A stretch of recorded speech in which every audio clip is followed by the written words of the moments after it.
This is my prediction for Alex Pereira. Jamahal Hill. Who do you got winning this fight? I got the reason why I'm going to tell you why I'm leaning towards Alex Pereira. Has nothing to do with Jamahal Hill being inactive. Has nothing to do with him being terribly out of shape. He shouldn't even be in that division. I'm just being real for a minute. Alex Pereira is so much more skilled than Jamahal Hill. I understand Jamahal Hill has freakish knockout power. So does Alex Pereira. He could not knock out Glover Teixeira, a 40-something-year-old man. Remember this. He could not knock him out. That doesn't mean he can't knock Pereira out because Izzy put Pereira out. So, of course, Jamahal Hill can put Pereira out. But Pereira can knock him out, too. There's nothing about Jamahal Hill's head that is harder than Yuri's, Izzy's, anybody. He knocked all those guys out. Not Sean Strickland out. I know this is a bigger division. I understand this is light heavyweight. But he knocked those guys out. He knocked Yuri out at 205. So there's no reason to think he can't knock out Jamahal Hill. And Yuri is a lot better on the feet than Jamahal Hill. Yes, Jamahal Hill hits harder, but Yuri's a better puncher. He's a better striker. Alex Pereira is a better striker.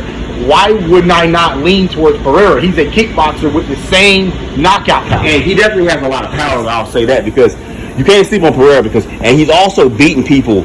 Not easily, but he beat Strickland relatively easy. That Izzy couldn't beat. Izzy couldn't beat Jan. He beat Jan. He couldn't beat Strickland. He knocked out Strickland. I'm pretty sure Izzy also wouldn't beat Yuri. So he's capable of beating. This is like a fact. He's capable of beating people. Izzy just would not beat. Yeah. You know what I'm saying? Now the only and he would KO Dricus. That I will give Jamahal Hill the advantage in is the grappling department. Because Jamahal Hill has improved greatly with his grappling. Because he's fought so many guys that couldn't stand up with him. All he had to do was worry about wrestling. And he got better. He got so much better at wrestling. So I do feel like Pereira is going to have to really watch out for that. But if this fight stands up, I don't see Jamahal Hill lasting too long. I'm being honest. Because he's a much better striker. Yes, Hill hits hard. But so does Pereira. So you got to understand something, bro. This ain't the same Pereira that fought Bruno Silva, bro.